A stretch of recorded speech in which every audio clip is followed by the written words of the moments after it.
Hello everyone, Radhe Radhe सभी को। सो मैं आ गई हूँ आज आप सबकी फेवरेट स्टोरी पॉकेट में आसमान का न्यू एपिसोड लेकर। सो आज का एपिसोड बहुत इंटरेस्टिंग और धमाकेदार होने वाला है, तो वीडियो में एंड तक बने रहने के लिए वीडियो को लाइक करिएगा, सब्सक्राइब करिएगा और बेल आइकन को प्रेस करना ना भूलेगा। सो आज के एपिसोड में देखने वाले हैं कि जो दिग्विजय होता है वो रानी को बोलता है कि जो डॉक्टर सोहम है उन्होंने तुम्हारी और मेरी बेबी की जान बचाई है, तो इसके लिए थैंक्सफुल हूँ मैं उनका, लेकिन तुम उस डॉक्टर सोहम से थोड़ा दूर ही रहना। तभी रानी बोलती है कि क्यों, क्या हुआ? आप दोनों तो क्लास में एक साथ ही पढ़ते थे ना। तो बोलता है हाँ, इसीलिए तुमसे बोल रहा हूँ कि जितना काम होगा बस उतना ही बात करना, इससे ज़्यादा नहीं। तो बोलती है ठीक है। तभी यहाँ पर दूसरी तरफ देखेंगे कि दिग्विजय जो होता है वो जाता है देवू और ईशान के पास और उनके पास जाकर उनकी हेल्प लेता है, क्योंकि अभी रानी का बर्थडे आने वाला है तो उस चीज़ को सेलिब्रेट करेगा, इसलिए वो वहाँ पर पहुँच जाता है। तभी वो लोग उसको चिढ़ाते हुए बोलते हैं ये आज दिलों का डॉक्टर हमारे पास क्यों आया है हमारी हेल्प लेने के लिए? तो बोलता है यार देख, मस्ती मत कर, मुझे ये बता कि रानी का बर्थडे है तो इसलिए मैं क्या कुछ स्पेशल करूँ, तुम लोग कुछ बताओ, प्लान बताओ। तभी देवू के पास जाता है तो देवू बोलती है कि तू बिल्कुल सही जगह पे आया, और वो एक लिस्ट तैयार करती है और लिस्ट बनाकर देती है उन दोनों को और बोलती है कि अब तुम लोग फटाक फटाक से जाओ और मैं रानी को तब से किसी काम में उलझा के रखूँगी। तभी वो लोग वहाँ से चले जाते हैं और यहाँ पर जो रानी होती है वो एक आइसक्रीम को ऑर्डर करती है, जहाँ पर कि वो आइसक्रीम का जो स्टॉक होता है वो वहाँ पर ख़त्म हो गया होता है। तो वो बोलते हैं कि उनसे लड़ रही होती है और बोलते हैं कि इमरजेंसी नाम की कोई चीज़ होती है आपके यहाँ पे है नहीं, मैं आपकी दुकान बंद करवा दूँगी। वो उस चीज़ को लेकर के वहाँ पे उन लोगों के ऊपर भड़की होती है। तभी दिग्विजय जो होता है वो रूम में जाता है और बोलता है किस चीज़ के लिए भड़की हुई है, तुम्हें क्या चाहिए? तो वो बोलती है कि तो तभी बोलता है कि जो भी चाहिए मुझे बता दो, मैं तुम्हारे लिए मंगा दूंगा। तो बोलती है कि वैसे पे भी तुम्हें क्या ही चाहिए, मेडिसिन वगैरह? तो बोलते हैं नहीं नहीं, वो सब चीज़ें नहीं चाहिए। तो बोलता है तो फिर क्या चाहिए? तो बताती है कि मुझे पीरा मैसू आइसक्रीम चाहिए और मुझे आइसक्रीम खाना है। तो वो बोलता है कि अगर नहीं रहेगा तो उसके लिए तुम उसकी दुकान बंद करवा दोगे? बोलती है हाँ। और तभी बोलता है कि ठीक है, तुम जो कल आइसक्रीम लाई थी वो बटर स्कॉच वो खा लो ना। तो बोलती है नहीं नहीं, मुझे वो नहीं खाना, मुझे वही खाना है। तो वो बोलता है अच्छा ठीक है, फ़िलहाल के लिए अभी इसी से काम चला लो। तो बोलता है तभी रानी बोलती है कि अच्छा तुम जो दिलों के डॉक्टर हो वहाँ पे हार्ट सर्जरी करने की जगह लीवर की सर्जरी कर दोगे, ये सब चीज़ें कर दोगे तो चलेगा? तो वो बोलता है, वो भी खड़ा हो जाता है। फिर उनके बीच में थोड़ी नोक झोंक दिखाई देती है। फिर तभी वो बोलता है कि ठीक है, मैं किसी काम के लिए, मैं हॉस्पिटल के काम से मैं सूरत जा रहा हूँ, अपने कपड़े पैक करने लगता है। तो बोलती है क्यों, क्या है? तो कब तक आओगे? तो बोलता है 1-2 दिन में। तो बोलती है पक्का 2 दिन में? और वो मन में बोलती है देखो खुद की बेबी का बर्थडे है लेकिन इसको ये भी नहीं करना, सेलिब्रेट भी नहीं करना, बिल्कुल याद ही नहीं है।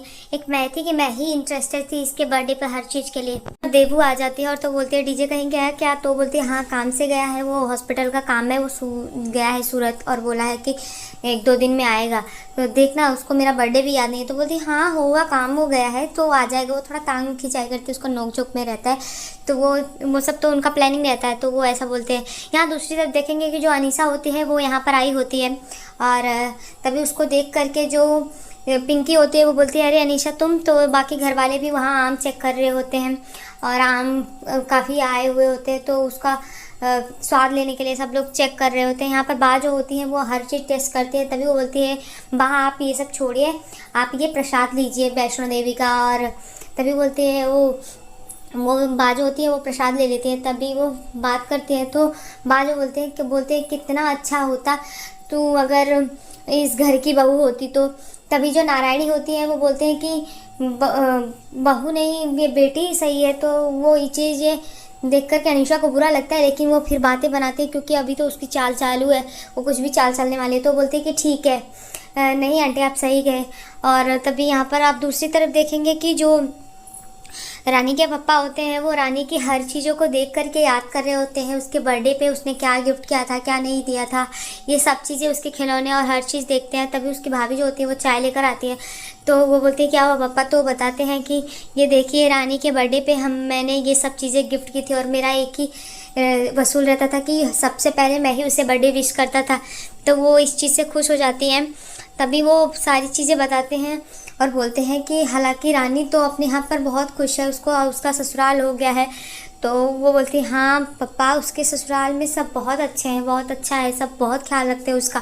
तो बोलते हैं हाँ ठीक है, पता नहीं इस बार किसको ये सौभाग्य मिलेगा कि वो रानी का पहले बर्थडे विश करेगा। तो यहाँ पर जो उसके पापा होते हैं बोलते हैं कि हालांकि उस दिन रानी ने मुझसे बात की थी तो उसकी बात से कुछ ठीक नहीं लग रहा था, वो कुछ बता नहीं रही थी, कुछ छिपा रहे। तो उसकी भाभी बोलती है कि मैं कॉल करूँ क्या पापा?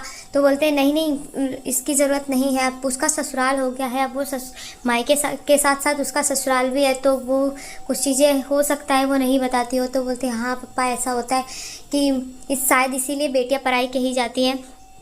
यहाँ पर रानी और देवू जो होते हैं वो कुछ नोट्स और चीज़ें वहाँ पर पैक करके रख रहे होते हैं। तभी रानी बोलते हैं कि अब तो हो गया, अब मैं तो जा रही हूँ सोने। और यहाँ पर ईशान और जो दिग्विजय होते हैं वो अपनी सरप्राइज़ का सारा सामान लेकर आते हैं। हालांकि उन्हें डेकोरेट करना होता है। जैसे ही वो जा रहे होते हैं, यहाँ पर जो पिंकी होती है वो बोलती है बहुत परेशान करते हो अंशु। इस बात को सुनकर के ईशान का पैर लड़खड़ा जाता है और वो गिर जाता है। वहाँ दिग्विजय उसको थाम लेता है। ये सब देख करके जो देवी होती है वो देख रही होती है और तभी वो इशारा करते हैं कि यहाँ से निकल जाओ। वो तभी रानी को शक होता है कि ये कुछ देख रही है, तो वहाँ पर देखते तभी देवू जो होती है उसको बहाना बनाती है और उसको उलझा लेती है और वो लोग वहाँ पर अंदर चले जाते हैं। तभी रानी बोलती है कि अब मेरा सारा काम हो गया है, अब मैं तो चली सोने। और यहाँ पर वो लोग डेकोरेट नहीं किए रहते, 12 नहीं बजा रहता। तभी देवू जो होती है वो मैसेज करती है ईशान के फ़ोन पर कि रानी अंदर जाने वाली है कमरे में। तो वो लोग घबरा जाते हैं कि अभी आई है तो डेकोरेट भी नहीं होगा और सब कुछ प्लान फेल हो जाएगा। तो वो लोग बोलते हैं कि कुछ देर तक उलझाओ। यहाँ पर जो देवू होती है वो उसको बहला फुसला रही होती है, बार बार बोलती है रानी तू बैठ ना, मुझे सबसे पहले तुझे बर्थडे विश करना है, तेरा बर्थडे। तो बोलती है ठीक है मैं जा रही हूँ सोने, तू आ तब सोने के बाद उठा के मेरे को कर देना जैसे ही 12 बजेंगे। बोलती है नहीं नहीं। तभी बोलती है देख अभी तू बड़ी माँ बनने वाली है ना, तो इसके लिए मुझे अभी थोड़ा रेस्ट करना पड़ेगा सब कुछ। तो बोलती है ठीक है तू बैठ, मैं तेरी अच्छे से मसाज करूँगी और ऐसे 12 बज जाएंगे और मैं तुझे बर्थडे विश कर दूँगी। तो बोलती है अरे ठीक है मैं जा रही हूँ चल। तो वो ज़बरदस्ती जाते हैं। यहाँ पर जो ईशान और दिग्विजय होते हैं वो वहाँ से हट गए होते हैं और वो लोग छिपे हुए होते हैं। तभी रानी बोलती है मैं वॉशरूम होके आती हूँ अपने कमरे में। जैसे वॉशरूम के लिए जाती हैं वो लोग छिपे रहते हैं और ईशान जो होता है अलमीरा में छिपा रहता है और खिड़की के पीछे छुपा होता है दिग्विजय, और दोनों निकल के आते हैं। फिर वहाँ से जल्दी जल्दी निकल जाते हैं। तभी रानी जो होती है वो आती है, बोलती है यहाँ तो कुछ भी नहीं है। तो बोलती है हाँ यही तो मैं तुझे कब से बता रही थी कि यहाँ कुछ भी नहीं है। तो उसको वो ये चीज़ें बताती है। यहाँ पर जैसे ही रानी सो जाती है वो लोग अपना काम शुरू कर देते हैं और कमरे को अच्छे से डेकोरेट करते हैं। तभी ईशान बोलता है कि भाई मेरा कार्यक्रम यहीं तक था, अब मैं चलता हूँ, आगे का तुझे करना है। तभी दिग्विजय जो होता है बोलता है कि पक्का ना ये रानी को सब पसंद आएगा? तो वो बोलता है हाँ भाई सब पसंद आएगा। यहाँ पर तभी दिग्विजय इंतज़ार कर रहा होता है। जैसे ही 12 बजते हैं वो रानी के ऊपर फैन चलाकर सारे गुलाब के पंखुड़ियाँ उनके ऊपर गिराता है और तभी रानी जो होती है वो देख करके बहुत खुश हो जाती है। तभी बोलती है, उसको ऐसा लगता है कि ये सब सपना है, तो एक बार अपने आप को थपथपाती है। तभी देखती है कि सच में दिग्विजय होता है। तो वो पूछती है तुम तो जाने वाले थे ना? तो बोलता है हाँ जाने वाला था, लेकिन ये सब मेरा प्लान था और मुझे पता है किसी ने मुझे कहा था कि मैं दिलों का भले ही डॉक्टर हूँ, मेरे पास दिल नहीं है, तो इसलिए मैं ये चीज़ें कर रहा हूँ और मैं अपने आप को अच्छी इमेज बना रहा हूँ। तो रानी खुश हो जाती है। यहाँ पर वो रानी की फेवरेट आइसक्रीम भी लेकर आया होता है। तभी वो बोलता है कि केक कट तो हम सुबह भी कर लेंगे, अभी तुम्हारी फेवरेट आइसक्रीम 1 स्पून होना चाहिए। तो वो खुश हो जाते हैं। यहाँ पर उनके बीच में एक रोमांटिक सीन आता है और रानी जो होती है वो अपना शेयर करके खाती है आइसक्रीम एक दूसरे से। तो आज के एपिसोड में इतना ही फ्रेंड। यहाँ पर अनीशा जो होती है वो फिर से चाल चलने वाली है और वो बोलती है कि अभी जितना खुश होना है खुश हो लो रानी, क्योंकि इसके बाद तुम्हें लगने वाला है बहुत बड़ा झटका। सो आज के एपिसोड में इतना ही फ्रेंड्स, मिलते हैं आपसे नेक्स्ट एपिसोड में। तब तक के लिए bye bye, Radhe Radhe, take care. और वीडियो अगर पसंद आई तो वीडियो को लाइक करिएगा, सब्सक्राइब करिएगा और बेल आइकन को प्रेस करना ना भूलिएगा। राधे राधे सभी को।